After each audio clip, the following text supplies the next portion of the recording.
அனைவருக்கும் வணக்கம். நான் உங்கள் சாந்தி பேசுறேங்க. இன்றைய பதிவுல நாம என்ன பார்க்க போறோம் அப்படின்னா, இன்று மே மாதத்தின் முதல் நாள்.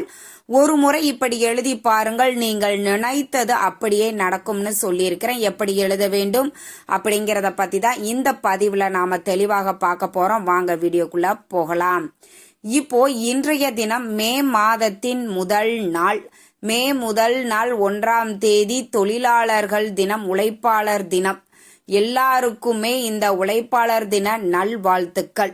அதற்கடுத்தது பார்த்தீங்கன்னா, நம்ம மாதத்தின் முதல் நாள் இன்றைய நாள் இல்லைங்களா? அப்போ இன்றைய நாள் இந்த மாதத்துல நம்மளுக்கு எவ்வளவு பணம் வேண்டும் அப்படிங்கிறத பத்தி, அந்த பணத்தை நம்ம எப்படி பெற முடியும் அப்படிங்கிறதையும் ஒரு ஏஞ்சல் நம்பரை பயன்படுத்தி நம்ம இந்த பதிவுல பார்க்க போறோம். இந்த ஏஞ்சல் நம்பரை எப்படி எந்த சூட்சமமான முறையில நம்ம எழுதணும் அப்படிங்கறதுல தான் விஷயமே இருக்குது. கண்டிப்பா இப்போ நான் சொல்லக்கூடிய முறையில் ஒரு முறை நீங்க எழுதி பாருங்கள். நீங்கள் என்ன நினைச்சு எதை வேணும்னு நீங்க எழுதுறீங்களோ அது கண்டிப்பா உங்களுக்கு கிடைக்கும். இதற்கு எந்த ஒரு ரூல்ஸ் அண்ட் ரெகுலேஷனும் கிடையாது. பெண்கள் மாதவிடாய் காலத்துல இருக்கிறீங்க, தாராளமாக எழுதலாம். பிறப்பு இறப்பு தீட்டு இருக்குது, பரவாயில்ல எழுதலாம். நாங்க டிராவல் பண்ணிக்கிட்டு இருக்கிறோம், பரவாயில்ல எழுதலாம். வெளியூர்ல இருக்கிறோம், இப்போ நம்மளுக்கு சம்மர் லீவு விட்டாச்சு, நம்ம எங்கேயாவது ஒரு பக்கம் வெளியில போயிருப்போம். அந்த இடத்துல ஒரு இடத்துல அமைதியாக உட்கார்ந்து கொண்டு கூட நீங்க இதை எழுதலாம் தாராளமாக. இதற்கு எந்த ஒரு ரூல்ஸ் அண்ட் ரெகுலேஷனும் கிடையாது. அசைவம் சாப்பிட்டு இருக்கிறீங்க அப்படின்னாலும் தாராளமாக எழுதலாம். இதை எந்த ஒரு மந்திர சொற்களோ இல்ல வழிபாடுகளோ பூஜைகளோ கிடையாது. அதனால எல்லா மதத்தினரும் கூட நீங்க இத ட்ரை பண்ணி பாருங்க.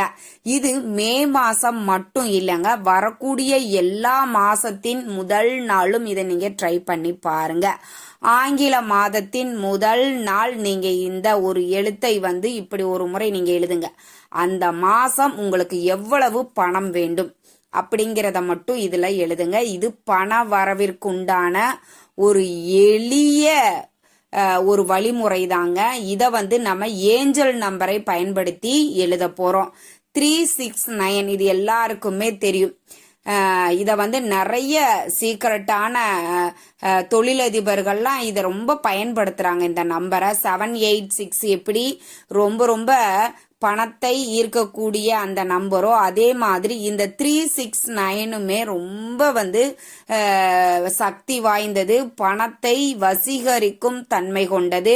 நீங்க ரூபாய் நோட்டுக்கள்ல இந்த 369 இருக்குது அப்படின்னா கண்டிப்பா அதை எடுத்து வச்சுக்கோங்க. அது மென்மேலும் உங்களுக்கு பண வசிகத்தை ஏற்படுத்தக்கூடும்.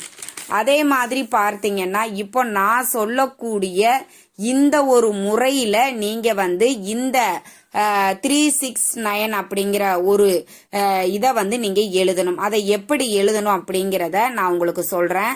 இப்போ உங்களுக்கு டிஸ்பிளேல தெரியுது பாத்தீங்களா? இந்த மாதிரி ஒரு அன்ரூல் நோட்டு இல்லைன்னா A4 சீட் பேப்பரு, அது மாதிரி ஏதாவது ஒன்று எடுத்துக்கோங்க. நீங்க நோட்டு எடுக்கிறீங்க அப்படிங்கிற பட்சத்துல அது நல்லா கிழிஞ்சு கசகசன்னு இல்லாம நீட்டா இருக்கிற மாதிரி ஒரு நோட்டை எடுத்துக்கோங்க. அன்ரூல் நோட்டு எடுத்துக்கோங்க. இதுல நான் ப்ளூ கலர்ல எழுதியிருக்கேன், ஆனா நீங்க கிரீன் கலர்ல எழுதுவது அப்படிங்கிறது ரொம்பவே நல்லது. கிரீன் கலர் பேனா, பென்சில், மார்க்கர் இதுல நீங்க எது வேணாலும் பயன்படுத்தி கொள்ளலாம். மேல 3 முறை எழுதியிருக்கேன். இப்ப உதாரணத்திற்கு நான் my May month income is 1 lakh அப்படின்னு எழுதியிருக்கிறேன்.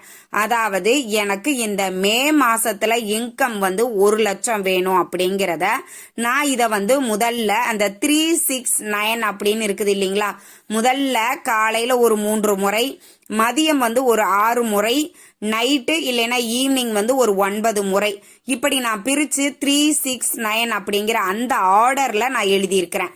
உங்களுக்கு டிஸ்பிளேல நல்லா பாத்தீங்கன்னா உங்களுக்கு தெரியும். மேல 3 முறை, கீழே 6 முறை, அதற்கு கீழ் 9 முறை, மொத்தம் 369 தடவை நான் எழுதலைங்க. இந்த ஒரு ஆர்டர்ல 369 அப்படிங்கிற ஆர்டர்ல நான் எழுதியிருக்கிறேன்.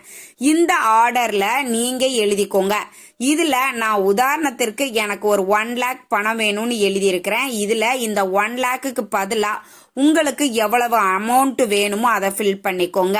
1 லட்சம் வேணுமா, 50,000 வேணுமா, இல்ல 2 லட்சம் வேணும், 3 லட்சம் வேணும்னு உங்களுடைய வசதிக்கு ஏற்ப உங்களுக்கு இந்த மந்த் எவ்வளவு பணம் வேண்டும் அப்படிங்கிறத யோசிச்சு அந்த அமௌண்ட்டை வந்து நீங்க அதுல எழுதிக்கோங்க. முதல்ல ஒரு 3 முறை, அடுத்தது கீழே வந்து 6 முறை, அதற்கு கீழே வந்து 9. இப்ப 3, 6, 9 அப்படிங்கிற அந்த ஆர்டர்ல நம்ம எழுதியிருக்கிறோம்.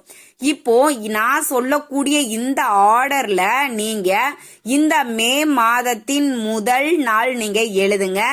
இந்த மாதம் முடிவதற்குள் கண்டிப்பாக நீங்க எழுதிய தொகை உங்க கையில் இருக்கும்.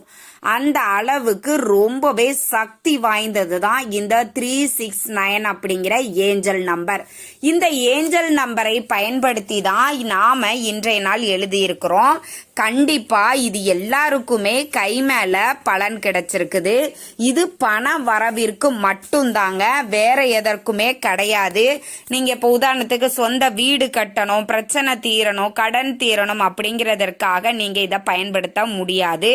இது வந்து பண வரவிற்குண்டான ஒரு ஏஞ்சல் நம்பரை பயன்படுத்தி நாம எழுத போறோம். முழுக்க முழுக்க இது பண வரவிற்காக மட்டும்தான். உங்களுக்கு இந்த மாசம் எவ்வளவு பணம் வேண்டும் அப்படிங்கிறத இப்போ நான் உங்களுக்கு டிஸ்பிளேல சொல்லியிருக்கிற இந்த மாதிரி இந்த ஆர்டர் வைஸ்ல நீங்க எழுதணும். இதை எழுதி ஒரு பத்திரமான இடத்துல வச்சிருங்க.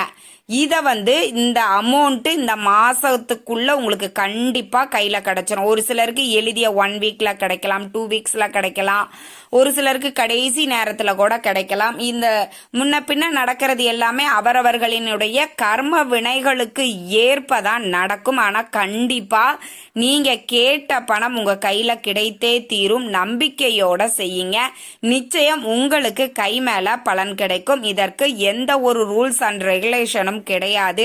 பிறப்பு இறப்பு தீட்டு, பெண்கள் மாதவிடாய் தீட்டு அந்த மாதிரி வந்து நீங்க இருந்தாலும் நீங்க எழுதலாம். அதே மாதிரி பார்த்தீங்கன்னா அசைவம் சாப்பிட்டு இருக்கிறீங்க அப்படின்னாலும் தாராளமாக எழுதலாம். நான் இவ்வளவு ஒரு ரூல்ஸ் அண்ட் ரெகுலேஷனை சொல்லிட்டேன். இதுல எதுவுமே நம்ம ஃபாலோ பண்ணணுன்ற அவசியம் கிடையாது. இது ஒரு மந்திரங்களோ வழிபாடுகளோ பூஜைகளோ கிடையாது. ஜஸ்ட் ஒரு ஏஞ்சல் நம்பரை ஆர்டர் வைஸ்ல நாம எழுத போறோம். இதை வந்து யார் வேணுமானாலும் எழுதலாம். அதே மாதிரி பார்த்தீங்கன்னா வேற்று மதத்தினர் கூட நீங்க இதை ட்ரை பண்ணி பாருங்க. நிச்சயம் உங்களுக்கு வந்து அது கை மேல பலன் கிடைக்கும். கண்டிப்பா எல்லாருமே நம்பிக்கையோட இந்த மாசம் இப்போ முடிஞ்சிருச்சு, எனக்கு 1 லேக் கிடைச்சிருச்சு, இப்ப நான் மே மாசத்துக்கு எழுதிட்டேன், அடுத்து நான் ஜூன் மாசம் எழுதலாமா அப்படின்னு கேட்பீங்க. தாராளமாக எழுதலாம். இதே மாதிரி ஜூன் மாதத்தின் முதல் நாள் ஒரு A4 சீட்டு இல்லைன்னா அன்ரூல் நோட்ல இந்த மாதிரி ஆர்டர்ல 369 இப்ப நான் எழுதியிருக்கிற இந்த ஆர்டர்லயே நீங்க எழுதுங்க. கண்டிப்பா உங்களுக்கு நீங்க எழுதிய பணம் கண்டிப்பாக கிடைக்கும். நம்பிக்கையோட செய்யுங்கள். இந்த தகவல் உங்களுக்கு ரொம்பவுமே பயனுள்ளதாக இருந்திருக்கும்னு நினைக்கிறேன். வீடியோ பிடிச்சிருந்தா லைக் பண்ணுங்க, ஷேர் பண்ணுங்க, கமெண்ட் பண்ணுங்க. இந்த பதிவை உங்களுடைய உற்றார் உறவினர்கள் நண்பர்களுக்கும் ஷேர் பண்ணுங்க. அவங்களும் பார்த்து பயன்பெறட்டும். நன்றி, வணக்கம்.